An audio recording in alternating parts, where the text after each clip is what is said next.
outro fator é entender que antes Toda experiência é esta step. Fondation Jean Jaurès. Penser pour agir. Bonjour Jean-Paul. Bonjour Émeric. Merci beaucoup d'accepter de participer à cet entretien de la Fondation. Alors beaucoup d'entre nous te connaissent bien. On va revenir longuement évidemment sur ton parcours à la tête de la région Île-de-France, puisque tu l'as présidé pendant de longues années, 17 ans. 17 ans, de ouais. 98 à 2015. Et encore parce qu'on nous avait volé une année. Et encore parce qu'on t'a volé une petite année.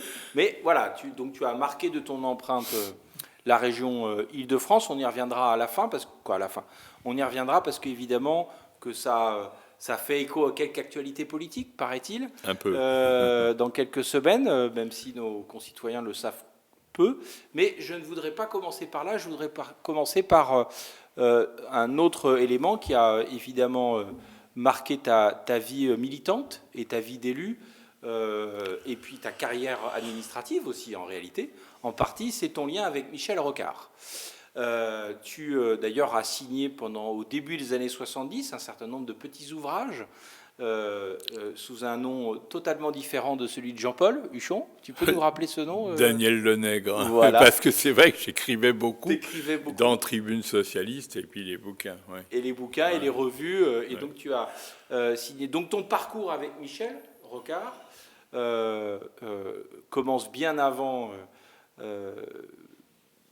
l'arrivée de Michel Rocard au Parti Socialiste, puisque tu adhères tout début des années 70. Moi, j'ai au adhéré. PSU. Alors, raconte-nous un peu cette partie de l'histoire qui est un peu méconnue encore aujourd'hui. J'adhère au PSU en 67-68, par là. Ouais. Et après, j'ai adhéré effectivement au PS après le congrès de Pau en 74. Au moment des assises du socialisme. Voilà, ouais. Exactement. Alors, pourquoi le PSU à la fin des années 60, début des années 70, et pas finalement comme beaucoup, soit un club, soit, alors peu la SFIO à l'époque, il faut bien le reconnaître, mais quelques-uns avaient pris d'autres chemins de traverse que le PSU. Alors, peut-être 2-3 explications. La première, c'est que ma famille était très liée à Marc Sangnier. Oui. Donc, mon grand-père était le secrétaire perpétuel des Amitiés Marc Sangnier, boulevard Raspail. Je l'ai vu faire ça. J'allais le voir le samedi pour l'aider à faire ses dossiers et tout. Bon. Et donc, il y avait un côté, on va dire... on va pas dire CFDT, mais enfin... démocratie chrétienne... Voilà, c'est ça. Ça, c'est une chose. La deuxième raison, c'est que je suis au fond, je suis en voie d'être à l'ENA, j'ai fait Sciences Po, et l'obsession que j'ai, parce que j'ai peut-être un souci de revanche sociale collective, pas forcément individuelle, mais... je voudrais que la gauche soit capable de gouverner. Et donc, elles s'y connaissent un peu en économie, industrie, etc. Et qu'elles soient pas considérées comme des gens qui dépensent et puis qui s'en vont. Donc, j'ai une obsession d'aller au pouvoir pour vraiment changer les choses. Et à l'époque, je suis très anticommuniste. Je suis très anticommuniste parce que j'ai vécu... Tu as mis du temps à changer là-dessus. Pas tant que... Oui, tu as raison, j'ai mis du temps, mais on en reparlera parce que ça s'est plutôt mieux passé après. Oui, exactement. Mais donc, on est à une époque où je suis anticommuniste à cause de mai 68. Parce que j'ai été avant un compagnon de route du PC au tout début de ma vie militante. J'avais connu une jeune communiste qui allait devenir célèbre, qui s'appelle Nicole Borvo, qui était la fameuse sénatrice. Et j'avais de très bons... Mais il y a 68. Et puis il y a surtout la manif du 24 mai, voilà, et où nous, on est largués. Ouais. Voilà. Et donc, voilà, j'étais donc anticommuniste. J'étais, pourquoi, antisocialiste dans la mesure où mon père était un instituteur socialisant, mais qui a été dégoûté par la Quatrième République, son incapacité à vraiment travailler dans la durée, les changements permanents, les magouilles et tout. Et donc, je ne pouvais pas être socialiste, je ne pouvais pas être communiste, et d'un seul coup, je rencontre un copain, j'étais à l'ENA, et je rentrais à l'ENA, c'était Alain Richard, le futur ministre de la Défense. Et Toujours sénateur du Val d'Oise. Futur sénateur, absolument. Et on est sur l'autobus 83, parce qu'on habitait tous les deux dans le 13e, et on va, je crois, du côté du lycée Montaigne et tout. On est sur l'impériale du bus, il y avait à l'époque des sièges en hauteur, et il me dit, je lui dis, je voudrais bien m'engager, mais je vois pas bien la solution. Et il me dit, c'est pas compliqué, tu rentres au PSU, c'est le bordel, mais c'est passionnant. Et je me retrouve rue, non pas Mademoiselle, mais rue l'autre. Mon Dieu. Il y avait la rue Mademoiselle, c'était le siège historique. Et puis il y avait la rue qui est juste derrière, d'ailleurs, qui donne dans la rue de Vaugirard. Oui, je me souviens plus du nom de cette rue. Mais Borromée. La rue Borromée, voilà. Ouais. Et donc, j'arrive rue Borromée, et on me dit, qu'est-ce que vous venez faire, etc. Je dis, il dit, on va vous faire rencontrer Michel Rocard. Donc, pour moi, c'était un espèce de mythe. Et Michel me reçoit très gentiment, comme il était, assez simplement. Il me dit, voilà, j'ai un bouquin à faire sur l'Europe. Je n'ai pas le temps de m'en occuper, mais la thèse est simple. Il me dit, la thèse est simple, c'est que les États seront bientôt bouffés, grignotés, éliminés par les multinationales, et l'Europe, donc, ne peut pas se construire tant qu'on est sous ce régime. Et donc, il faut imaginer que le marché commun, c'est contre l'Europe. Si on croit à l'Europe, marché commun, purement commercial, liberté de circulation des marchandises, très peu des hommes, etc. Bon, des hommes et des femmes, donc. Et il me dit, faut y aller. Et je rencontre à ce moment-là un deuxième type qu'il avait embarqué dans cette aventure, qui s'appelait de son vrai nom Georges Le Gelt, mais qui avait lui aussi un pseudo, moi Daniel Lenègre, lui Bernard Jaumont, parce que lui, il était un des responsables majeurs du CEA, et donc il avait un devoir de réserve considérable. Et Georges me dit, écoute, toi, tu vas t'occuper du PSU, puisqu'on y est tous les deux. Toi, tu vas t'occuper des pleureuses, et moi, je vais m'occuper des gens sérieux. C'est-à-dire, les pleureuses, c'était tous les mouvements, parce qu'ils m'ont mis à l'international, donc tous les mouvements les plus extravagants, révolutionnaires, Carlos Marighella, Pol Pot, etc. Tout le monde. Et ça, c'était pour moi. Et lui, il prenait la social-démocratie, les Jusos allemands, etc. Donc, c'était complètement différent. On va au congrès, qui devait être à Toulouse, je crois. Et moi, j'avais juste travaillé avec Rocard, on commençait à préparer le bouquin et tout. Mais j'avais pas, on allait le sortir d'ailleurs, mais j'avais pas de plan de carrière du tout, surtout le PSU, la carrière. Et là, il y a l'annonce des résultats du congrès, il annonce le Bureau national, et j'entends Daniel Lenègre. Alors là, je tombe des nues et je deviens secrétaire international. Avec Bernard Jaumont, toujours avec cette formidable répartition du travail, les gens sérieux, les pleureuses. Et d'ailleurs, les pleureuses, c'était un nom qu'avait trouvé Jean Le Garec, parce que lui, il était assez cynique, Jean, il était comme il était, assez sympa, mais bon, lui, il était celui qui, dans l'ombre de Rocard, espérait un jour avoir une vraie carrière, une vraie destinée. Bon. Et puis, lui venait du privé, donc il y avait cette espèce de prestige de l'ancien d'IBM, etc. Il avait écrit d'ailleurs des bouquins sur l'organisation d'IBM, avec le côté religion de l'entreprise. Ils connaissaient bien tout ça. Bon. Et voilà, je rentre comme ça, je rentre au bureau national, et c'était, on m'avait dit, justement, Alain Richard m'avait dit, moi j'y suis pas, mais il n'y était pas, lui. Tu vas voir, c'est cool. Tu peux... Enfin, il disait pas cool, il disait ça va être tranquille. Tu viens une fois tous les mois. On te participe à des débats, mais enfin, il n'y a pas de contrainte particulière. Première réunion un lundi, terminée à 3 ou 4 heures du matin, avec tous ces gens très intelligents, Chapuis, Le Garec, Evin, tous ces gens-là, et qui manipulaient les concepts politiques de manière extraordinaire. Moi, j'avais 22 ans, hein.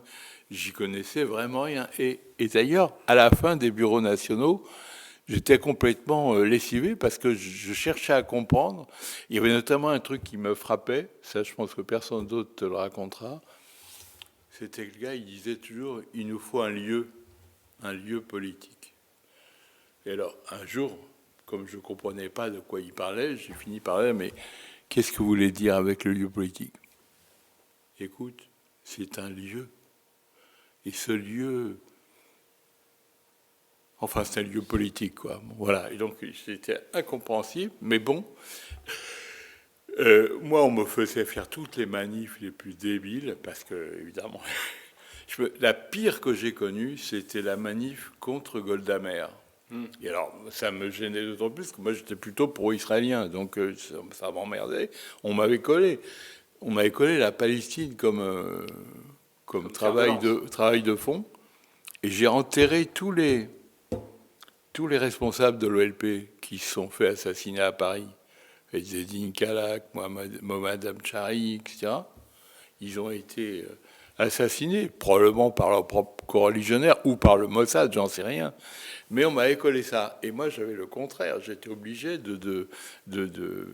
Et un beau jour, Golda Meir arrive à Paris pour le congrès ou une réunion de l'Internationale socialiste avec Mitterrand. Et nous, on n'était pas copains avec Mitterrand à l'époque, bien sûr. Le PSU n'était pas encore intégré. Et on me dit, il faut que tu ailles là-bas. Et je vais là-bas avec un type absolument extraordinaire qui s'appelait Basile Volokhin. Basile Volokhin était un des militants de la Fédération du 78 et il était le responsable du service d'ordre. Et en même temps, c'était un mec qui avait connu Lénine. Et donc, il avait un prestige extraordinaire, mais en même temps, c'était pas intellectuel. Il était ouvrier, il en faisait beaucoup de... D'ailleurs, il en racontait beaucoup sur le travail qu'il faisait, parce qu'en réalité, il était surtout brocanteur, mais peu importe. Et Basile Volokhin et moi, on va à la première réunion pour la manif. Il y avait Krivine, Jesmar, Sauvageau, enfin toute la bande des gauchos de service, ou pas gauchos d'ailleurs. Et nous, on était le PSU. Et donc, on nous dit... d'abord, il y a un incident, parce qu'il y a... Krivine s'exprime et Jesmar lui dit on n'est pas obligé de parler yiddish dans les réunions internationales. Bon, Krivine se lève, antisémitisme, etc. Et Jesmar reste là. Et puis il y avait aussi des gars absolument invraisemblables comme Sardou, qui était le responsable, le frère du chanteur. Oui, frère. Qui était un de mes camarades de lycée. Et il était, lui, chargé d'un groupe perdu, trotskisto-pro-chinois, qui s'appelait Révolution. Et donc, j'arrive dans la préparation de manif, je me souviens très bien, c'était rue de Richelieu, à côté de la bibliothèque de la BNF, nationale. Les archives. Et le gars dit, bon, la manif contre Golda Meir, il nous faut énormément de services d'ordre, parce que là, ça va cogner, ça va être dur. Il y a les flics montés sur des motos avec les matraques, il faut surtout éviter ça. Donc, quelle troupe pouvez-vous présenter. Et malheureusement, c'est à nous de commencer. Et donc, il y a Volokhin qui me dit, écoute, c'est pas très compliqué. On a 100 sections. Dans les sections, on a, en tout état de cause, 50 à 100 mecs. C'était vraiment optimiste pour le PSU. Ouais. Et avec ça, un cinquième des militants, service d'ordre. Et donc, j'annonce le chiffre invraisemblable de, je sais pas, de 2000 militants. Bon. Et après ça, je vois les autres. Et c'était absolument stupéfiant, parce qu'ils n'avaient pas plus de force que nous. Mais pareil, et à la fin, il y a eu un truc magnifique. Il y avait Najman, qui était un des trotskistes futurs du PSU. Il dit, ne pouvait rien dire parce que nous n'avons pas encore terminé la réorganisation de notre appareil paramilitaire. Bon, c'était absolument stupéfiant. On rigolait comme des bossus à l'intérieur. Hein. Et après, arrive le moment, il faut convoquer par des tracts. D'accord, oui. Alors, et on recommence. Et là, Volokhin me dit, t'as qu'à dire 10 000 tracts par section.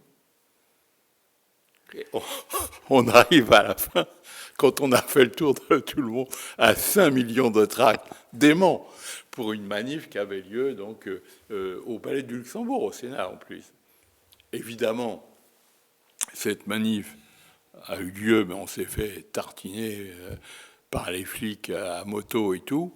Et puis surtout, évidemment, Golda Meir a pu tenir son machin tranquille avec Mitterrand et tout. Mais c'était ça le PSU. C'était ça, ou bien c'était les trucs de commerce en direct, pas d'intermédiaire, donc du producteur au consommateur, enfin bon. Et tout ça a été, on pourrait en raconter, mais on a sûrement... comment tu passes de ça? Oui, comment passer à Matignon? Oui, alors comment tu arrives à Matignon, ça c'est sûr. Il y a quelques étapes, mais comment, j'allais dire intellectuellement, mais c'est même pas ça, c'est comment en termes d'attitude, tu passes de ce foisonnement un peu, évidemment un peu bordélique, parfois même un peu border... en termes de l'égalité républicaine. Bien sûr. Même si ce n'était pas un terme à la mode au début des années 70, mais c'est quand même de cela dont il s'agit, à un parti socialiste, au lendemain des assises, où vous rentrez battu, d'ailleurs minoritaire, parce que quand vous y arrivez, vous avez été battu au sein du PSU. On a été battu à 2 tiers à peu près par Mouxel et par Huguette Bouchardot et les autres, quoi. Oui. On a été vraiment expulsés. C'était à Orléans. Je me souviens, il y avait c'était un théâtre dans lequel il y avait une espèce de coursive au-dessus. Et les types nous injuriaient des coursives. Et puis il y a eu ce formidable passage où il y avait un vieux socialiste qui, lui, avait aussi connu Lénine, qui arrive au micro. Il était tout petit. Et le micro était là. Et il arrive et il dit « Camarades, ne refaites pas l'erreur de Plekhanov et les sociodémocrates. » Il dit. Et comme il n'arrivait pas à parler, il dit « Le micro, encore une brimade. » Alors, c'était spectaculaire, hein, mais c'était Victor Fay. Hein. Victor Fay, effectivement, compagnon de Lénine, qui était retrouvé au PSU, on ne sait pas trop comment, ni pourquoi d'ailleurs. Et voilà. Donc, oui, comment on passe de ça à... les assises, pour moi, c'était justement la réconciliation entre le côté démocrate chrétien de gauche et même christianisme de gauche, carrément, parce que moi, j'avais une culture catholique... j'étais très sensible. Une des grandes émotions de ma vie, ça a été le premier film sur l'abbé Pierre. Ouais. Voilà, l'hiver 54, avec Pierre Freinet. Et j'étais sorti en larmes de ce truc-là. C'était vraiment... Donc il y avait ce côté. Et donc quand on a les assises, on se dit, on va peut-être arriver à faire quelque chose de plus raisonnable, de plus modéré, et en même temps de plus imaginatif, puisque quand même l'écologie, l'international, l'anti-impérialisme.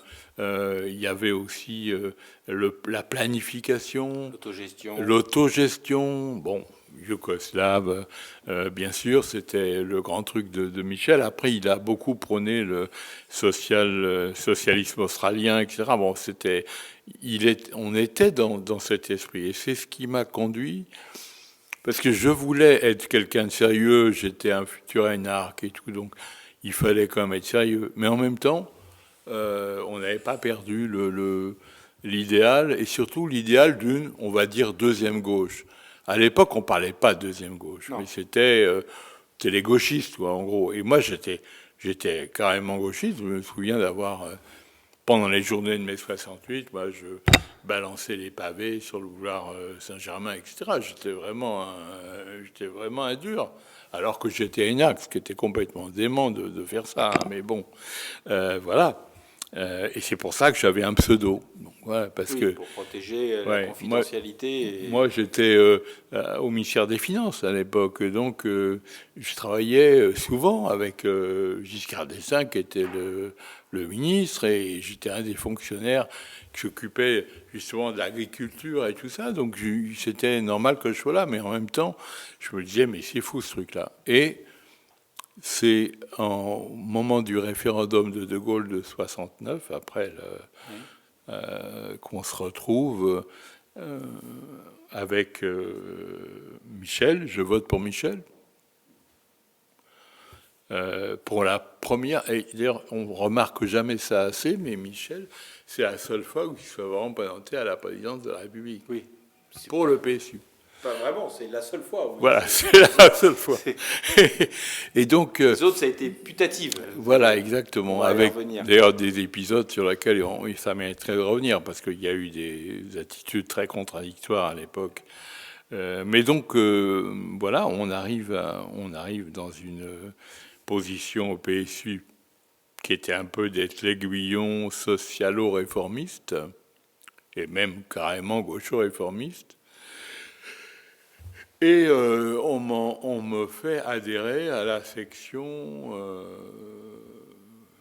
du PS, qui était la fameuse section du 14e, où il y avait Avis, Colliard, Attali.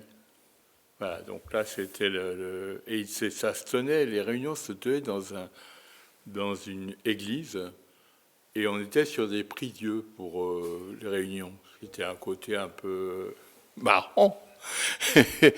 Et à vrai dire, c'était une section très dure. Je me souviens, le secrétaire, c'était Jacques Maillot, le mec de Nouvelle Frontière, c'est ça Oui, bien sûr. Oui.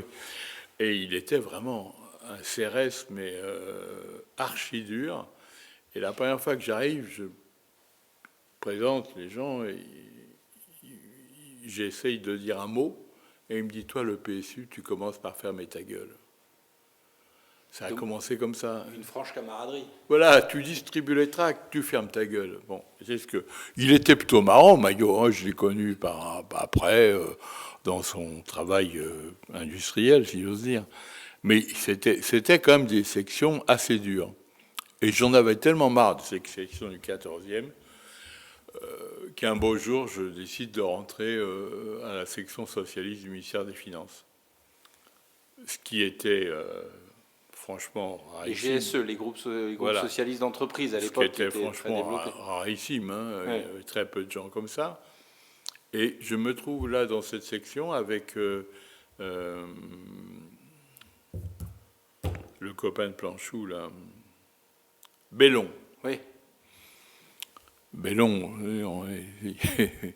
l'huître Bellon, enfin, qui s'appelait l'huître dans son pseudo. Et donc, je suis rentré à la section du ministère des Finances, et c'est là qu'on a monté des trucs avec un certain nombre de copains avec qui je me suis retrouvé.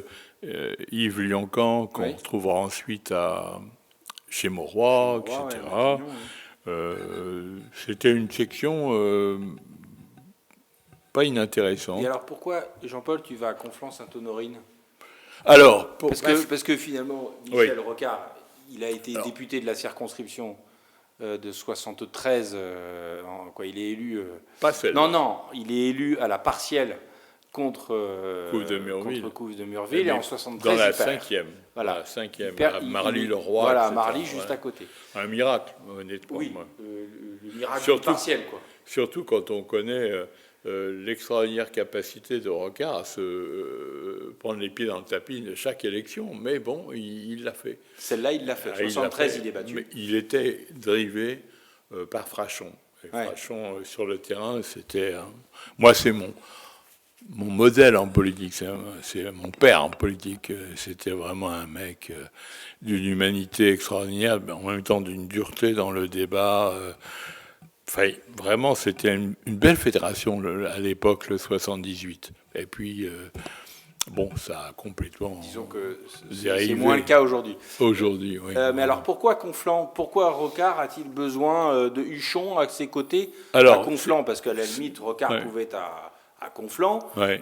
et Huchon ailleurs, comme Alain Richard est allé Oui. ailleurs, Claude Évin est allé ailleurs, pour reprendre les noms que tu as cités. Alors, Pourquoi cette, finalement, j'allais presque dire, cette jumélité, quoi, presque de cette symbiose entre Rocard et Huchon, y compris dans la terre d'implantation? Alors, j'avais écrit le bouquin, Le marché commun contre l'Europe, qui a été traduit jusqu'en danois et en portugais, etc. Et qui a très bien marché. C'était Oui. un bouquin qui a fait 23 000 exemplaires, ce qui pour un était machin énorme. comme ça est énorme. Bon, c'est chez Maspero. Et étant rentré au PSU, Michel me voit au bureau national, souvent, etc. Et puis, à un moment donné, il y a justement Frachon et Christian Blanc qui lui disent « il faut que tu ailles prendre une circonscription, il faut que tu aies un ancrage, etc. » Et Daniel lui dit tu peux peut-être essayer d'attirer Jean-Paul là-bas. C'est comme ça que c'est venu. Et il y en a un autre qui est venu, c'est Tony Dreyfus, Oui. qui à chaque étape de mon parcours commun avec Michel a dit celui-là, on peut l'envoyer au casse-pipe, c'est pas grave, mais il va le faire. Voilà. Il était terrible pour ça. Quand il a été nommé ministre du Plan, Rocard, par Mitterrand, dans une situation quand même très très compliquée, très difficile, Dreyfus, il n'y avait personne pour prendre vraiment le cabinet de Rocard. Malgré le prestige de Rocard et la victoire de 81.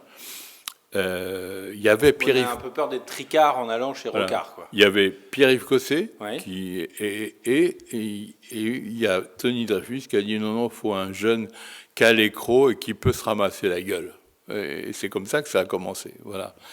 Donc je me retrouve à partir dans cette aventure de Conflans. Michel n'était pas du tout présent, il ne faisait pas vraiment la campagne au début et tout. Nous, il a fallu qu'on rame comme des malades. Il y avait 5 membres dans la section PS de Conflans. Il y avait un truc genre PSU gamme, Oui. qui était beaucoup plus important, et puis le PC qui était largement en tête avec 23%, et nous on faisait 10-11%. Mais bon, on arrive, l'idée que Michel puisse prendre la ville, les Conflanais, qu'on avait vraiment marre d'un vieux maire très très conservateur, une sorte c'est un agriculteur de base d'ailleurs qui bon, voilà, une ville où il n'y avait pas de bureau d'aide sociale, où il n'y avait pas de culture, il n'y avait rien. C'était vraiment le désert de l'amour. Et ça, là, les Conflanais, tout d'un coup, certains d'entre eux, et notamment les intellectuels, il y en avait quand même, parce que, bon, il y avait à la fois des professeurs, des universitaires, des jeunes banquiers, etc. Ils se sont mis dans la tête que c'était possible. Et donc, moi, j'ai fait le nettoyage complet, ramassé tout le monde. On était quand même 150 au bout de très peu de temps, en presque 3 mois. Il fallait les ramener, les gars. Et Michel a commencé à apparaître. Et moi, j'étais très confiant parce que c'était comme un personnage extraordinaire, intellectuellement, etc. Mais en plus, il a montré qu'il était vraiment accessible aux gens, plutôt rigolard, capable de les écouter, capable de les entraîner, avec plein d'idées pour la suite et tout. Et il a très bien réussi son examen de passage, si j'ose dire. Après, la campagne, ça a été un triomphe absolu, puisque on a gagné au premier tour, alors que Conflans n'avait pas été à gauche depuis 1945. Hein. Et je me souviens très bien que gagne au premier tour, Michel est élu maire, bien sûr, dans la foulée, dans une liste avec les communistes.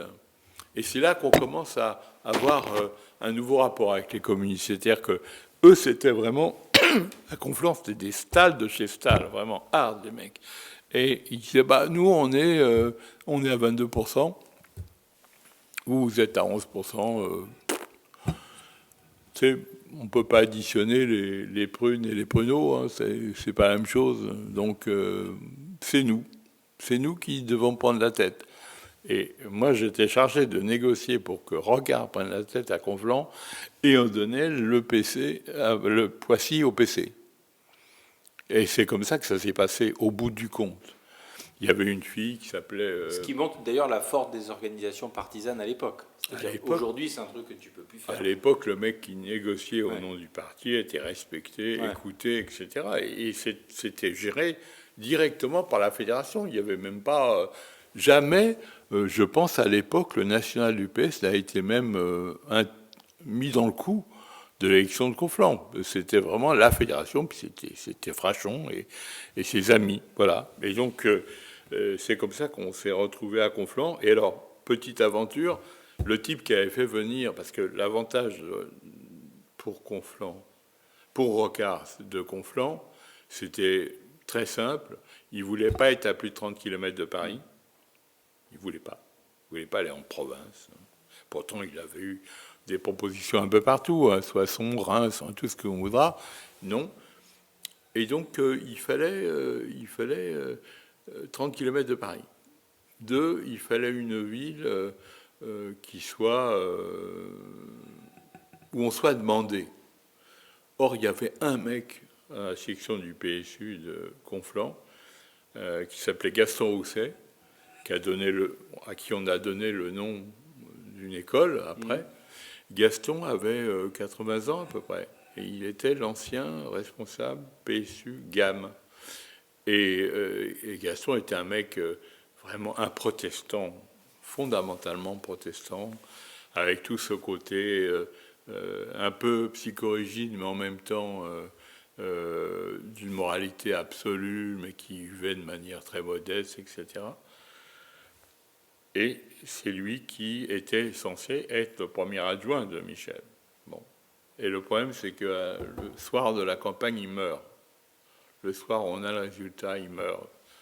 Une attaque cardiaque, parce qu'à 80 ans, il s'était vraiment trop donné. Beaucoup trop donné. Et donc, les copains se retournent. C'est pas Michel, c'est les copains qui se retournent vers moi. Et me disent, il n'y a que toi qui peux le faire. Donc, tu prends. Premier adjoint. Et moi, j'étais 9e adjoint sur la liste. Je suis passé premier adjoint en un éclair. Et voilà. Et c'est comme ça qu'après, je deviens alors, la répartition des tâches toujours la même. Michel a les idées et nous, faut qu'on mette en œuvre. Voilà. Et donc voilà. Le rôle finalement assez classique du premier adjoint. Voilà, exactement. Le patron a l'idée, fait l'accord politique, et le premier adjoint, c'est celui qui s'en dépatouille et qui essaie de faire entrer les dredons dans la valise. Même sur le plan politique, les rapports avec les forces locales et tout, c'était pour nous. C'était lui, là. Michel, en plus, il visait la circonscription, hein, et c'était autre chose. Il y avait 200 000 habitants, c'était un gros truc.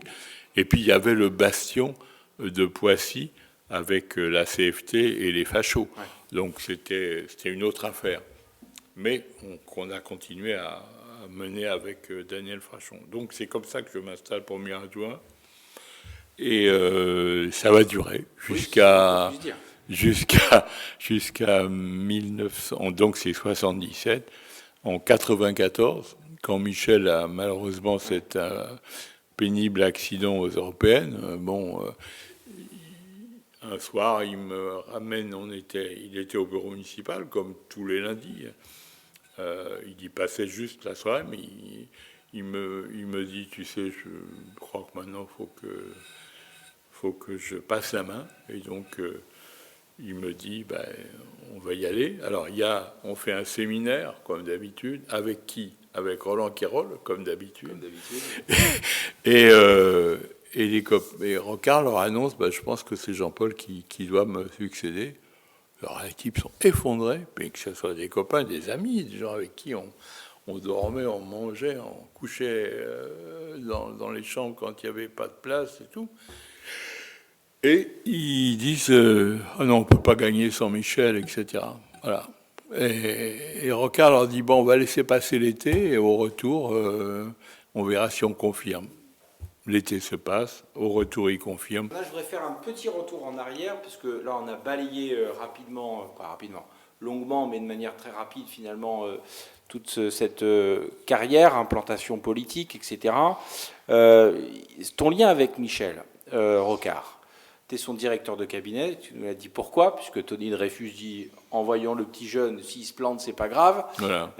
Ça, c'est 81, ça. Ouais. D'abord au plan, et ensuite à l'agriculture, où tu le suis. Ah, l'agriculture, c'est complètement différent. Et l'agriculture, tu avais une connaissance du l'agriculture, j'étais légitime, en quelque sorte. le socialiste le plus connu dans ce domaine, et puis j'avais de très bons rapports avec tous les dirigeants agricoles, même les plus extrêmes, comme François Guillaume, etc. Oui, bien sûr. Et là, c'est la nomination, il y avait Pascal Lamy ou moi. Et c'est Henri Nallet qui était le conseiller du président sur les questions agricoles et qui m'avait vu, parce que lui, il était aussi dans les organisations agricoles. Il dit non, il y a pas photo, faut que ça soit Jean-Paul. Et puis c'est comme ça que ça s'est passé. Avec Lyoncan qui, lui, faisait le même boulot chez Mauroy. Et donc, on a fonctionné en troïka, mais extraordinairement efficace. On s'est payé les trucs sur les quotas laitiers. Oui, bien sûr, c'est la grande crise des quotas laitiers. Horrible. Je me souviendrai énorme. Toute ma vie. Mon fils venait de naître, Thomas, et toutes les nuits, il y avait des incidents gravissimes en Bretagne. Ils s'attaquaient aux préfectures, etc. Et un beau soir, le téléphone sonne à 4 heures du matin. Et j'ai une fille qui me prend. C'était la fameuse Anne-Marie Crollet, celle qui était en Bretagne. Elle était parmi les plus extrémistes des quotas laitiers. Et elle me dit, monsieur le directeur, il faut augmenter le cours du porc. Je dis le cours du porc, parce que ça allait pas bien dans le porc non plus. Je dis, mais Anne-Marie, c'est fixé au cadran tous les matins, etc. Mais là, il est 4 heures du matin. Ah ouais, mais là, je vais mettre le feu au landau du bébé du sous-préfet parce que c'est ce qu'on lui a promis. Ah, je dis, mais vous êtes folle, dit Anne-Marie, c'est pas possible, vous n'allez pas faire ça. Si, ou alors il faut m'ouvrir le cadran tout de suite. On ne peut pas ouvrir le cadran, ça n'existe pas. Bon, enfin, on a discuté, elle a fini par se calmer un peu. Et le lendemain, au cadran, on fait tout ce qu'on pouvait pour faire remonter le port en empêchant les importations, etc. Enfin, c'était vraiment... mais ces dirigeants, moi, j'ai adoré ce milieu-là. Et Michel les avait vraiment conquis. Ouais. Parce que l'intelligence, la vision... les capacités européennes, les capacités linguistiques et tout. Il succédait à Édith Cresson, d'ailleurs. Oui, c'était quand même ça. On dit qui toujours, n'avait pas été très bien accueilli on dit toujours comme que ministre de l'Agriculture. On dit toujours que les erreurs de tes prédécesseurs te permettent de surfer sur la vague. Ça m'est arrivé après, quand je suis arrivé au Crédit Agricole, parce que mon prédécesseur était vraiment un pauvre gars complètement dépassé. Mais là, Rocard, je me souviens de ce truc formidable. Il reçoit, pour la première fois, depuis 1 an et demi, François Guillaume, le patron de la FNSEA, vraiment un mec, rude, un Lorrain vraiment rude. il rentre dans le bureau de Michel avec moi. Je l'avais accueilli sur le palier. Et il dit à Rocard, « Elle est partie, la parfumée ?» Et Rocard, qui est toujours extrêmement correct avec les femmes en particulier, il dit, « Mais vous voulez dire mon prédécesseur ? Je vous en prie. » Et l'autre dit, « Ouais, elle est partie, elle a failli partir en slip. » Voilà, et donc, voilà, on a accroché tout de suite avec les paysans, même si lui était vraiment il était pas facho, il était vraiment très conservateur et très dur. Mais évidemment, on a eu beaucoup plus de rapports avec d'autres qui étaient même inscrits au RPR, notamment le gars qui nous a dit pour les quotas laitiers, il dit, c'est le ministre, comment il s'appelait, Loret, oui. Pour les quotas laitiers, vous vous embêtez, ça ne sert à rien. Regardez, aujourd'hui c'est le printemps, les pousses de fleurs, de fruits, tout ça, c'est magnifique. Mais tout jauni, c'est déjà l'été? Mon Dieu, mais on va courir vers l'automne. Bientôt, il y aura la pluie, les feuilles. Et l'hiver s'annonce. Mais là, vous serez déjà partis. Ah oui, ils étaient extraordinaires, ces types, vraiment, vraiment. Et alors pourtant, ce ministère de l'Agriculture donc, auquel tu es attaché, auquel Michel Rocard, la surprise générale, fait le job, comme on dit. Moi, en plus, ce qui est terrible, c'est que, personnellement, je suis parisien depuis 4 générations et je ne savais absolument rien. Le premier jour, on m'a parlé de vache allaitante, j'ai cru que c'était une vache qui avait une maladie allaitante. Et par exemple, on m'avait parlé de veau sous la mer. Pour moi, c'était un poisson.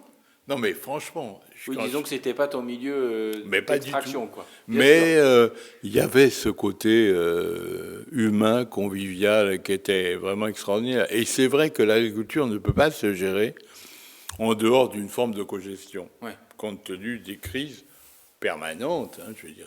Et en tous les cas, beaucoup d'appétence aussi et d'empathie vis-à-vis de celles et ceux qui exercent ce métier. Voilà. Au métier lié à l'exploitation agricole, c'est-à-dire aussi l'industrie agroalimentaire, etc. Voilà, ça, absolument. Quelque chose d'extrêmement important. Ça a compté beaucoup, ça aussi. Mais alors, justement, ce ministère auquel vous étiez si attaché, vous le quittez... D'ailleurs, c'est comme ça qu'on a connu Pierre Pringuet. Oui. Parce que Pierre Pringuet venait de la direction de l'industrie agroalimentaire. Voilà. Vous le quittez nuitamment? Alors là, c'est extraordinaire. Parce que vous vous opposez... vous? Non, lui s'oppose à la mise en place de la proportionnelle pour les élections législatives. Ça, c'est l'argument. C'est plus compliqué que ça parce que, en fait, c'est sa femme qui téléphone au permanencier de l'Élysée, qui devait être Glavany, et qui lui dit Michel Rocard démissionne. Mais c'est elle qui le dit. Et Rocard avait très longtemps, comme souvent d'ailleurs, hésité avec l'argument sur le Front National, qui valait pas aux grandes tripettes, mais enfin il était là. Et puis Michel était lui vraiment un fou de la logique majoritaire. C'était vraiment pour lui, il y avait la 5e qui était vertueuse, la 4e qui était délictueuse, etc. Et donc il a poussé le truc très loin. Mais moi, quand il démissionne, c'est en pleine nuit, il est 2h ou 3h du matin. D'abord, il ne prévient pas. Malgré notre proximité, etc. D'ailleurs, à mon avis, il ne prévient personne. Et il ne parle même pas à Mitterrand, puisque c'est sa femme qui va faire remonter le truc vers Mitterrand, à travers les permanenciers. Et moi, à ce moment-là, je suis aux Arcs. Je suis sur un télésiège avec Roger Godinot.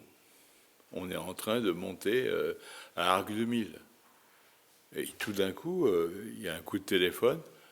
Il dit Michel vient de démissionner. Ah, pas croyable. Bon, ouais. Et à ce moment-là, bien sûr, tout le monde s'organise pour revenir. Mais honnêtement, il a prévenu personne. Et ça t'empêchera pas par la suite de continuer l'aventure avec Michel Rocard. Il n'y a pas de rupture de lien. Non, j'ai pas pris. Il n'y a pas de rupture de lien au-delà de ton implantation locale avec lui Ouais. à Conflans, mais il y aurait pu avoir une rupture de lien presque affective, quoi. Non, mais pour moi, Rocard, c'était à l'époque encore, donc on est en 83, 82, 83. 85, quand ils iront. Non, quand ils iront à l'agriculture, c'est avant. Non, c'est 85. C'est 85. Non, pardon, quand ils on quittent arrive en l'agriculture. 82, 83, Oui, et donc sûr, il part ils en iront en 83. Oui, absolument. Non, pour lui, moi j'avais des rapports vraiment spécifiques avec Michel. Pour moi, c'était un véhicule indispensable pour que la gauche s'installe au pouvoir et en tout cas il fasse un vrai boulot. Donc j'ai toujours privilégié cette espèce de point essentiel de ma vie à moi auprès de Rocard, et j'ai jamais été en grand désaccord avec lui, parce qu'après j'en ai eu d'autres des désaccords. J'étais contre la CSG. Bah oui, parce que je voulais pas qu'on mette ça sur les retraités.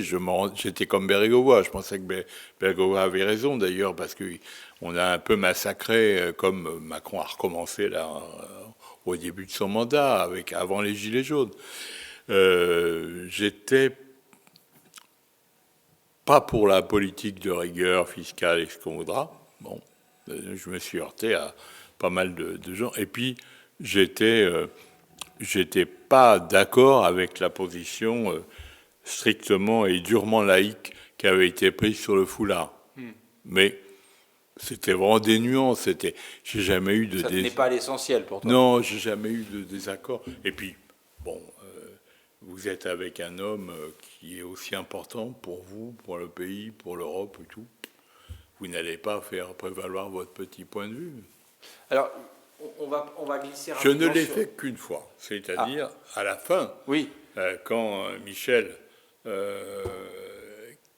que j'ai aidé à se faire élire au Sénat dans les Yvelines, oui. alors que c'était moi le candidat normalement, et qui lui voulait trouver un mandat, bon, je m'efface.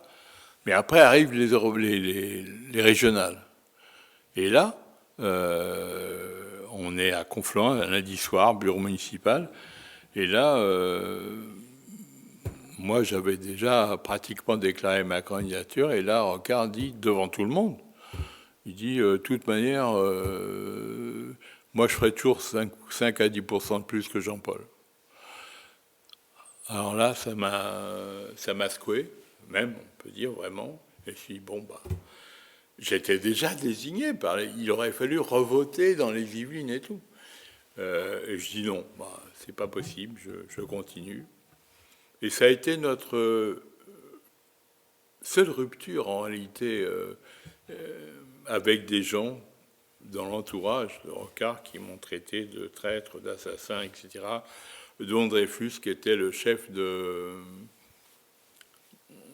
le chef, quoi. C'était Des flécheurs. De Voilà. ceux qui lançaient des petites Voilà. fléchettes, quoi. Voilà. Histoire de Parce que piquer les fesses, quoi. Dreyfus défendait toujours le chef. Et on avait connu ça quand il est rentré chez Mitterrand, au Rocard, enfin, au moment de la présidentielle, quand il s'est rallié à Mitterrand, qu'il a été à l'état-major, à la tour Montparnasse, etc. Au PSU, il y avait une délibération menée par Chapuis, Le Garrec et quelques autres, qui avait dit on va dénoncer la trahison de Rocard. Et moi, comme un con, j'avais suivi. Et les mecs rédigent le communiqué, on doit aller le porter. Et Dreyfus dit, laissez-moi faire, je m'en occupe. Et il prend le communiqué, Qui qui n'est jamais arrivé. Donc c'était... Tant mieux pour vous aussi, d'ailleurs. ouais, mais exactement. Ça- Sauf que lui, il s'en souvenait. Oui, c'était complètement con, honnêtement. Bah, enfin, je veux dire, à l'époque, à l'âge qu'on avait, on avait un peu d'excuses. On en a moins aujourd'hui, évidemment. Voilà. Alors, je voudrais, juste avant de venir sur, justement, tu faisais référence à la région Île-de-France, je voudrais qu'on parle un peu de cela. Je voudrais juste m'arrêter sur ce petit moment un peu bizarre, quoi, pas bizarre, mais en tous les cas qui apparaît aujourd'hui comme une parenthèse, c'est le moment où, avec Rocard, vous êtes aux responsabilités OPS à Solferino. Parce que c'est pas... tu as rarement été dans les instances nationales, au comité directeur, si, Ouais. mais tu viendras au Conseil national, mais peu au secrétariat national. Encore Honnêtement, moins. j'aimais pas le parti. Voilà. Et pourtant, tu es en 93 Numéro 2, national, pratiquement. Numéro Ouais. 2, aux études, au programme, Ouais. bref, à ce qui fait Non, puis l'essentiel c'est moi, normalement d'une c'est moi qui organisation. essaye de faire prendre la manette. Voilà. Mais j'aimais pas le... Pourquoi Michel il prend Jean-Paul Huchon pour ça? Et pourquoi il ne prend pas un Jean-Claude Petit-Demange dont on parlait tout à l'heure, je pense que ça aurait ou été... un Alain Richard, Ça risquait d'être un peu tout à brutal l'heure. quand Alain, c'est pas un monstre de convivialité Non, non plus. Donc, voilà. Il a d'autres qualités, Ouais, dirons-nous. non, bien sûr. Bien sûr. Une intelligence prodigieuse et La tout. connaissance de la carte Ouais. électorale, Bien sûr, par bien exemple, sûr. etc. Non, ce qui se passe, c'est que on n'a pas du tout compris. Moi, je l'ai écrit dans mon livre. Ouais. Hein, on n'a pas compris que Michel allait se perdre là-dedans. D'abord parce qu'il n'était pas lui-même un leader de parti et qu'il s'est complètement, comment dirais-je, il avait intériorisé le fait que il allait être le successeur de Jaurès et Blum. Et puis voilà. Pour lui, c'est ce que j'explique dans mon livre, que les gens n'ont jamais très bien compris. Il était socialiste, il l'était vraiment. Et il aimait son parti. Et il venait du fin fond du parti, de l'époque de la SFIO, etc. Il aimait ces gens-là. Voilà. Et même s'ils lui ont fait des misères incroyables, s'ils ont voulu le tuer, etc., C'était son parti. c'était son parti. Et son histoire. Voilà. Et moi, Mais toi, tu n'avais pas ce rapport-là, Moi, malgré pas tout, du- avec le Parti Socialiste. non, pas du tout, parce que moi, je suis resté quand même plutôt 68 art de ce point de vue-là. C'est-à-dire, c'est tout ce qui est la société civile. Je suis d'esprit CFDT, je veux dire, moi, très, très fortement. Alors, avec les responsabilités que j'ai exercées dans la région, j'en suis revenu. C'est-à-dire que, par exemple, je me souviens d'une engueulade très sévère, mais très sévère, qui a duré presque 4 heures, chez moi, j'habitais dans le 15e déjà, avec François Chérec. Pas le père, le fils. Le père, je m'entendais bien avec lui, c'était ce que j'aimais comme pour un leader syndical et tout, mais le fils, j'ai compris qu'en fait, il était dans l'anarcho-syndicalisme et qu'au fond, il pensait que la CGT aurait pu prendre la place des partis sans aucun problème. Et c'était aussi l'opposition de Nicole Notat, quelque part. Bon. Et aujourd'hui, c'est pas tout à fait ça. Berger est plus à gauche que ça. Il est plus à gauche. Il est plus conscient de la nécessité d'avoir un appui des partis, et même des partis de gauche. Il est beaucoup plus conscient. Mais il en est d'autant plus conscient qu'ils ne sont pas là. Voilà. Donc, Mais on sait ce que l'on n'a pas, quoi. Voilà, exactement. On oublie ce que l'on a. Il reste fidèle à cette ligne un peu anarcho-syndicaliste de la CFDT. Donc c'est la raison pour laquelle le parti, pour moi, c'était pire. En plus, quand même, beaucoup de gens médiocres. Hein. Beaucoup de gens médiocres. Vraiment. Des gars, franchement, Gilles Catoire, enfin des gens comme ça, des types qui fourmillaient autour de Mitterrand. Mais j'étais pas anti-mitterrandiste du tout, moi. Moi, j'avais un respect formidable pour Mitterrand. J'ai collé ses affiches en 81 avec plaisir et avec bonheur. Et puis surtout, quand je l'ai connu comme président, j'ai vu que c'était un homme d'État. Ouais. Voilà, un homme d'État. Et un type d'une force incroyable. Ouais, toujours cette expression que j'utilise. Bien sûr, j'ai vu Mitterrand en tête à tête plusieurs fois, parce que Rocard n'était pas là, etc. Quand je m'adressais à lui, j'avais l'impression d'être en train de jouer à la chistera, c'est-à-dire la balle me revenait en pleine gueule. Et il n'y avait pas moyen. Et plus vite encore. Il était trop fort. Il était trop fort. Et il était... en fait, il avait tout connu. Il avait tout vécu. Et on peut s'étonner qu'il n'ait pas, par exemple, eu la vista sur l'évolution du régime russe. C'est une de ses erreurs. On peut s'étonner de ce qui s'est passé au Rwanda, etc. Ouais. On en parle encore aujourd'hui. Mais moi, Mitterrand lui-même, j'avais un immense respect pour lui, même si lui, il devait considérer que j'étais un assassin, un pervers et tout ce qu'on voudra. Mais par contre, j'ai eu de très bonnes relations avec une grande partie de l'entourage de Mitterrand. Bien sûr Henri Nallet, mais aussi Jean-Louis Bianco, mais aussi Laurence Soudet, qui comptait beaucoup. Bien sûr. Il a beaucoup compté pour François Mitterrand. Dans la suite de Mendes. Voilà. Alors, en 98, tu arrives à la tête de la région Île-de-France. Oui. Ce qui est un peu une divine surprise pour les socialistes et la gauche en général, d'abord. Le fait qu'on gagne, oui. Oui, c'est ça. Oui, non, pas le fait que toi, tu y arrives. La divine gagne. surprise, c'est que vous gagnez. Bien sûr. Quoique la gauche, à ce moment-là, unie, d'ailleurs, dès le premier tour. Avec tous les partis. On est au moment Jospin, on est dans la belle époque. Voilà. La première partie du quinquennat Jospin, 97-2002, dans la belle Absolument. époque. Et vous gagnez. Mais vous gagnez, le mode de scrutin à l'époque est bien différent de celui que l'on connaît aujourd'hui. Il est totalement proportionnel. Il est proportionnel et départementalisé, qui plus est. Déjà. Voilà. Oui. Donc, mais départementalisé, c'était pas le plus grave, c'était la proportionnelle qui était... il n'y a pas la prime majoritaire de 30% qui existe aujourd'hui. Ça, c'est ce que Jospin a réussi à faire, et on lui en sera tous reconnaissants, non seulement nous, mais tous les gouvernements de région, parce que c'est quand même ce qui a permis de fonctionner, parce qu'à l'époque, le Front National était dans une comment ça se passe en 98 en 98, l'accès à la présidence et l'ambiance qu'il y a un peu derrière. Après, j'aimerais qu'on vienne sur ton rapport gauche, décentralisation, etc. En 98, franchement, la région n'existait pas vraiment. Elle était aux mains de la droite depuis très longtemps. C'était en fait une succursale de la ville de Paris. Ils avaient fait des choses pas totalement nulles, des lycées, tout ça, mais très peu de transport, très peu de logements, presque rien de plan social, etc. Mais il y a cette affaire des lycées qui a petit à petit détruit complètement leur force. Et Balladur, qui prend la tête de la droite, et qui est l'adversaire que j'ai finalement, que nous avons, parce qu'à l'époque, Balladur, moi j'étais qu'une poussière à même pas ramasser dans la rue. Mais bon, la droite va être détruite de l'intérieur par cette affaire, parce que ça va révéler des choses extraordinaires, c'est des milliards. Et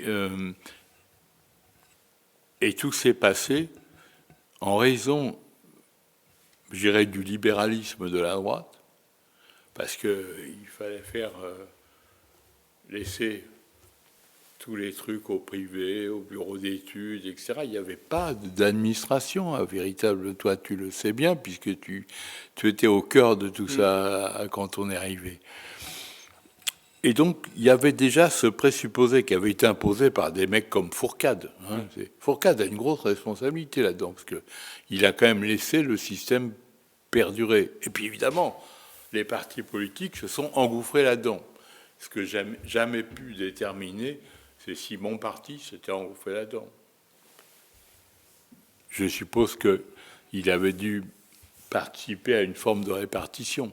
Bon, mais quand je suis arrivé à la région, quand j'ai été élu, il y avait des flics dans tous les bureaux qui commençaient à contrôler les papiers, les dossiers, etc. C'était donc La droite avait quand même été, on va dire, verminée de l'intérieur, hein, c'est ça. Et elle n'était pas prête de déverminer, ça c'est sûr. Et puis il y avait le Front National.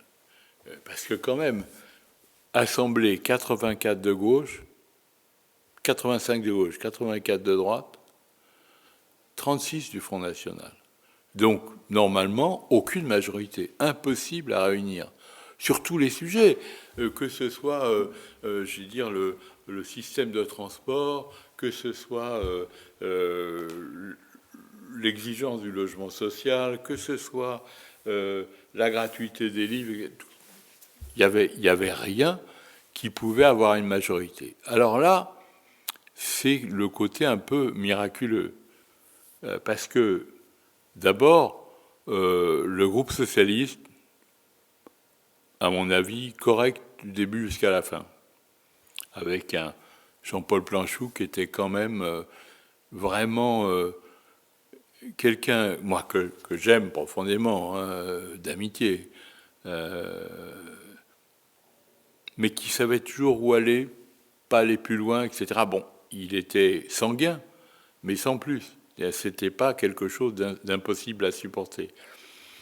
Le groupe communiste, c'est là que je les ai le mieux connus. C'était Gabriel Massou déjà à l'époque ? C'était Daniel Brunel, qui était d'ailleurs de Seine-et-Marne. Ouais.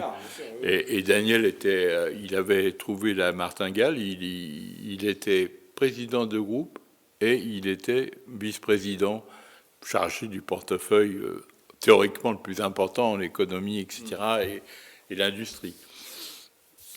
Daniel était un homme de gauche, profondément attaché à, je crois, l'union de la gauche, et qui s'est fait expulser littéralement du Parti communiste quand ils sont tombés sous la coupe de Buffet et des Mouloud Aounit, etc. Donc c'est vraiment...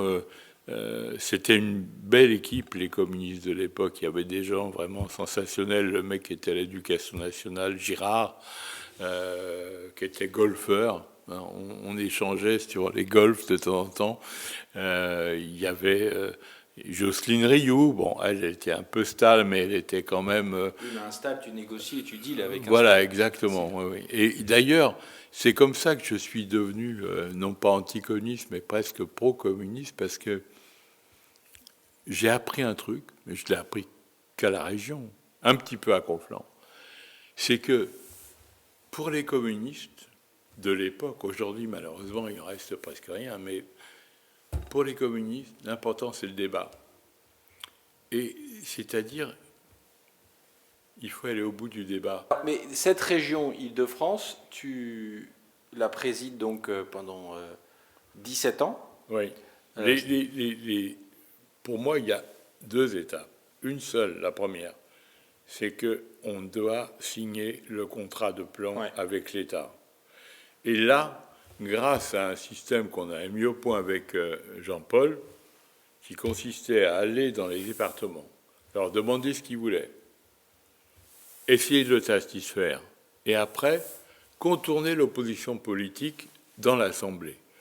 C'est ce qu'on a fait par rapport le soutien des départements qui étaient souvent à droite. Par rapport à Carucci, il n'a jamais compris comment on avait pu se mettre d'accord avec Borotra, avec Bédier, avec tous ces gens-là. Mais pourtant, Carucci, tu avais de bons rapports. Absolument, oui, bien sûr. Mais et Pasqua surtout, parce que c'est quand même Pasqua qui a été déterminant et qui y a fait basculer les Hauts-de-Seine, et un peu tout le monde d'ailleurs a basculé à ce moment-là, même le gars très très à droite qui dirigeait la Seine-et-Marne, le vieux Larcher, oui. Même lui, il a participé à ça. À un moment donné, on se retrouvera donc avec une assemblée qui veut voter non. Ça nous a pris 2 ans, 2 ans et demi. Une assemblée qui veut voter non et des départements qui veulent voter oui. Et finalement, ils s'écrasent. C'est les départements qui gagnent. Voilà. Et c'était d'ailleurs curieux, parce que on était quand même la région, mais la région, dans l'esprit des gens, n'existait pas encore comme un corps unique, je pense. Et donc voilà, on a réussi ça. Et une fois qu'on a eu fait ça, on avait une majorité en réalité. Bien sûr que le Front National n'arrêtait pas de nous pilonner. Bien sûr qu'il m'appelait Pol Pot parce que j'avais eu le malheur de dîner une soirée au PSU avec les Khmers rouges, d'accord. Mais Quand tu t'occupais des pleureuses, donc. voilà, c'était exactement ça. Mais donc, ils ont gêné, bien sûr, mais jamais la droite n'a vraiment commis l'erreur de se rapprocher d'eux. Là, je dois rendre hommage, dans une certaine mesure, à Carucci, qui a été républicain, et même s'il était très énervé, plus énervé que les autres, et à l'œil 2 qui lui était centriste, et qui d'ailleurs par la suite est devenu presque un allié sur la fin du mandat. Voilà, donc c'est comme ça qu'on a fait, c'est-à-dire qu'à chaque fois qu'il y avait un sujet, il fallait, c'est le truc rocardien par excellence, convaincre, parler, négocier, et à la fin, on finissait par y arriver. Alors évidemment, C'était les majorités d'idées à la Carcassonne, mis en place par Jean-Paul Huchon à la région Île-de-France, quoi. Oui, mais c'est un peu ce qu'avait fait Rocard et son équipe pendant la période de Matignon a été illustratif de ce point de vue-là, bien sûr. Ça nous a servi de boussole. Sauf que c'était quand même une vie d'assemblée, donc avec les risques de dérapage en permanence. Je me souviens, Yannick Bodin, il avait du mal il se faisait flinguer sévèrement. Michel Saban aussi. Enfin, il y en avait qui en prenaient plein la gueule. Et en même temps, il y avait un vrai rapport humain dans cette assemblée qui fait que, à la fin. Quand je suis parti en 2015, donc quand j'ai laissé donc le mandat que Bartolone allait de son côté, mais il y a eu un débat, pas un débat, un adieu au Conseil régional. Moi, j'ai dit tout ce qu'on avait fait, comment on l'avait fait, dans quel esprit. Et après, tous les groupes se sont exprimés. Et ce qui était incroyable, c'est que le groupe du Front National a dit que on avait été courtois, correct et tout. Le groupe du RPR était quasiment dithyrambique pour ce qu'on était. Le groupe de l'UDF aussi. Le groupe socialiste a fait le boulot, bien sûr. Les communistes ont été même émouvants à travers Massou. Et puis est venue la France insoumise, qui ne s'appelait pas comme ça à l'époque, était la gauche. Parti de gauche. Voilà, parti de gauche. Et il y a eu un moment formidable où Coquerel, que je vois très souvent à la télévision, a dit écoute, Jean-Paul, bien sûr qu'on a rarement été d'accord avec toi, c'est vrai, il votait assez rarement ce qu'on votait. Mais je pense que finalement, tu étais vraiment de gauche. Et ça fait quand même plaisir quand un mec t'es insoumis te dit ça. Voilà, donc on a eu des majorités différentes parce qu'on a d'abord gagné très largement la première bataille contre Copé. 2004. Et puis celle contre Pécresse encore plus fort. En 2010, oui. Je pense que si moi j'avais pu continuer, on pouvait encore gagner. Oui, puisqu'en 2015, finalement, la défaite est d'à peine 60 000 voix, donc c'est pas Très non peu. plus, c'est quelque Mais chose c'est surtout d'assez faible. l'orientation de la campagne n'était pas de nature à permettre la victoire, parce qu'il y avait quand même des gens qui voulaient que ça change. Ouais. Alors justement, moi je voudrais en profiter juste une dernière question, parce qu'on est déjà trop long, mais on remodellera tout ça. Tu as occupé des fonctions d'un État central, directeur de cabinet de ministre quand même, ministère, à 3 reprises. Le plan, l'agriculture, Matignon, l'enfer de Matignon, pour reprendre le titre de ton ouvrage. Non, pas l'enfer à l'époque. Bien sûr, mais phrase souvent, en tous les cas qualificative qu'on utilise fréquemment. Bien sûr, et mais c'est vrai pour aujourd'hui, par exemple. Oui, oui. Je pense que l'enfer est ailleurs, moi. Mais bon, oui. Il devrait être ailleurs. Mais bon, passons. Et donc, tu as été président d'une région, comme tu le disais au début, qui était au début un nain, en quelque sorte. Oui. En tous les cas, un nain politique, Oui. mais également administratif. Et que progressivement, toutes ces années, il y a eu les différentes phases de décentralisation. Je me souviens de l'arrivée des TOS, etc., par exemple, qui ont évidemment changé la nature en partie de la région et de la puissance des régions. Bon. Il y a eu une volonté très forte de la majorité qui souhaitait vraiment que la région existe. Et c'était un peu nouveau, hein, parce que les communistes n'étaient pas... Et aujourd'hui, c'est une réalité. Voilà. Mais comment toi tu as vécu ou comment tu résumerais la manière dont tu l'as vécu entre cette gauche qui finalement était aux responsabilités régionales, y compris notamment en Île-de-France, pas que, mais notamment en Île-de-France, mais cette gauche qui dans le même temps continuait à avoir un discours finalement assez jacobin, d'un État central tout-puissant, alors même que la réalité de l'investissement public, on sait, sont les collectivités territoriales, que les politiques publiques du quotidien, tu parlais du transport, du logement, des lycées, etc., c'est la région ou parfois les villes ou parfois les départements, que sais-je. Mais bon, bref, il y a comme une espèce de hiatus. Et toi qui as été au ministère, dans les régions, dans la région Île-de-France, dans une mairie, et au Parti socialiste, malgré tout, comment tu résumes un peu cette espèce de hiatus et comment toi l'as-tu vécu? D'abord, moi, j'ai appris que dans une collectivité décentralisée, on pouvait faire plein de choses et qu'on était probablement capable de gérer mieux, plus près et plus justement. Et ça, je l'ai appris à Conflans. Je dois beaucoup à Conflans pour ça. Encore plus à la région. Parce qu'on voit bien, aujourd'hui, dans ce qu'on vit sur la pandémie, etc., c'est tout à fait évident qu'il faudrait des échelons intermédiaires qui soient capables de gérer les choses au plus près des gens. Pourquoi ? C'est pas compliqué. Les hauts fonctionnaires de Bercy et d'ailleurs n'ont pas à être élus. Donc ils savent pas ce que c'est.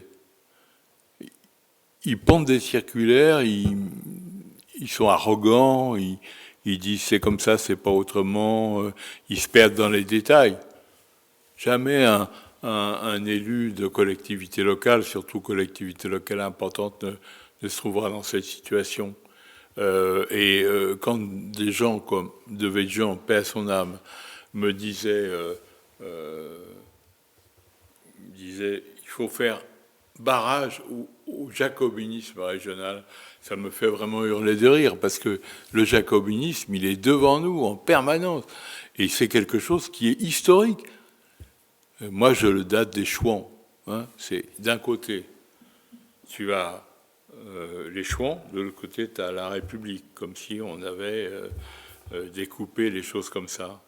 Mais en fait, la France a toujours été comme ça. C'est-à-dire que on n'a jamais accepté les différenciations, les identités provinciales, etc. Alors que la plupart des Français sont absolument attachés à leur terroir, même si c'est un terroir de merde, même si c'est, des endroits absolument pourris, etc. Ils y sont attachés quand même.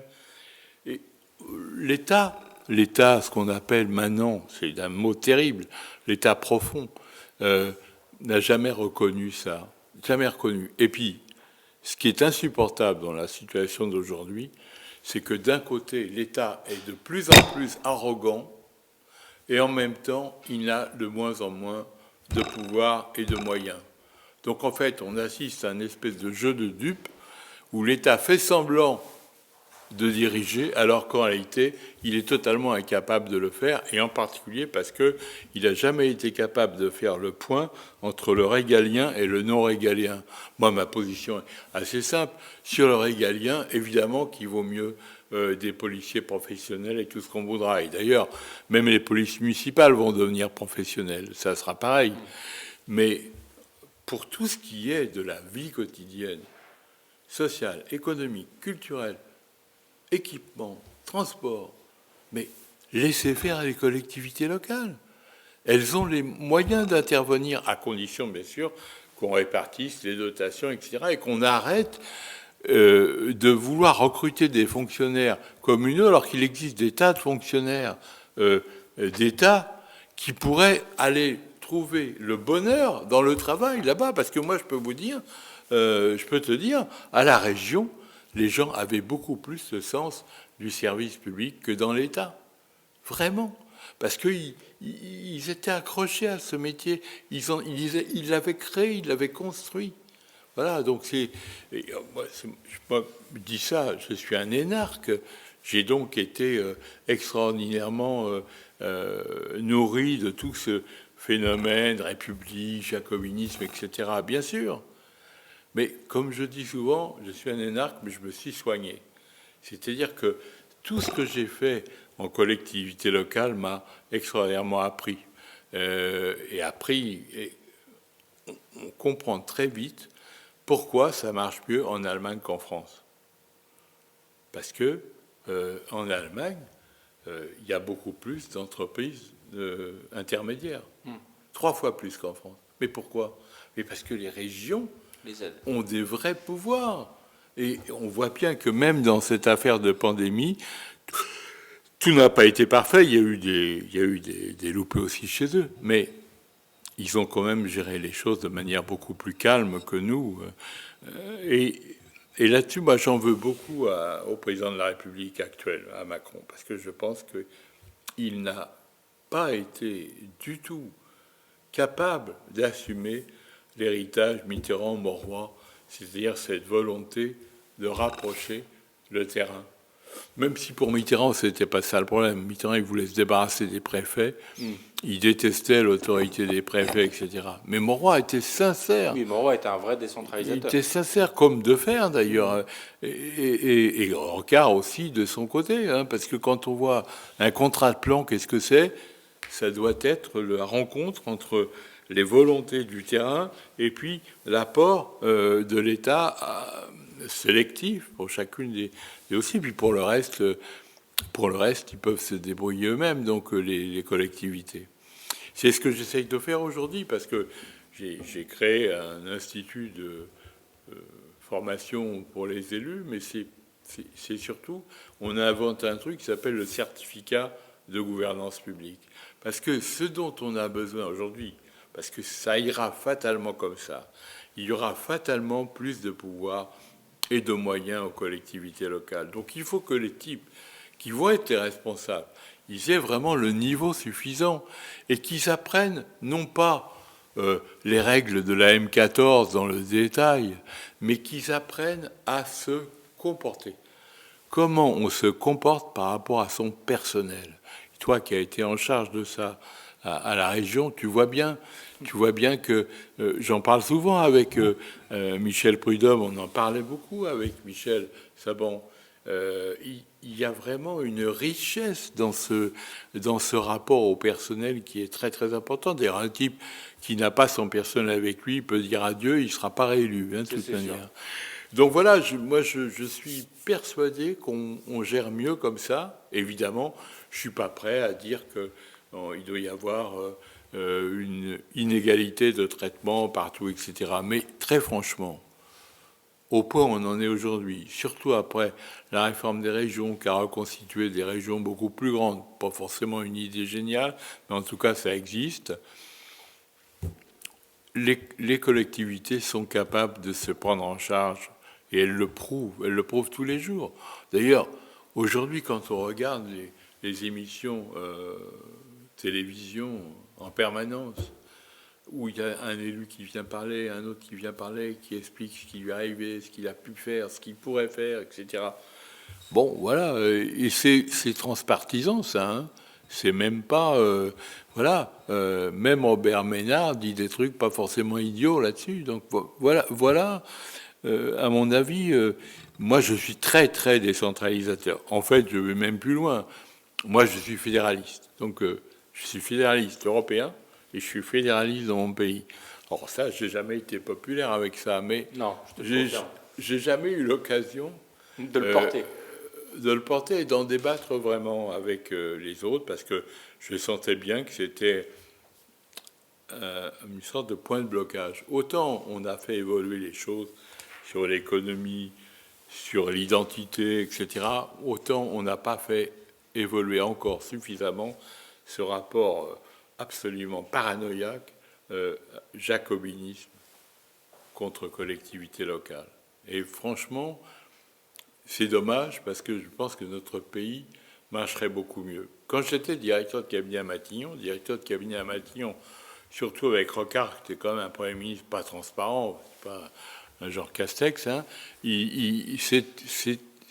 on voyait bien. Un jour, je dis à Michel, est-ce que tu te rends compte du nombre de réunions interministérielles qui se tiennent à Matignon dans une semaine, voire dans une journée? Bon, Michel me dit, je sais pas, une ou deux, etc. Je dis, il y en a presque 100 par semaine. Et le problème, c'est qu'on nous oblige à nous occuper de trucs complètement déments qui pourraient être réglés partout ailleurs. Le pire que j'ai connu, c'est quand le DC-10 a été abattu dans le Ténéré. J'ai dû présider 3 réunions interministérielles à Matignon pour savoir à qui on allait attribuer les morceaux de corps qui s'étaient retrouvés au sol après l'écrasement de l'avion. Est-ce que c'est vraiment à nous de faire ça? Est-ce que c'était normal que quand il y avait une grève des transports, ça remontait automatiquement au Premier ministre ou au Président? Aujourd'hui, ça se passe à la région et ça se passe avec les entreprises. On a des rapports contractuels, entreprises, régions, etc. Donc il y a un progrès dans la gouvernance qui peut se faire, il pourrait être formidable. Mais encore faut-il en finir avec cette espèce d'histoire Robespierre, Jacobin, etc. Et alors, avec des types comme Mélenchon, on n'est pas prêt d'en sortir, ça c'est sûr. Merci Jean-Paul.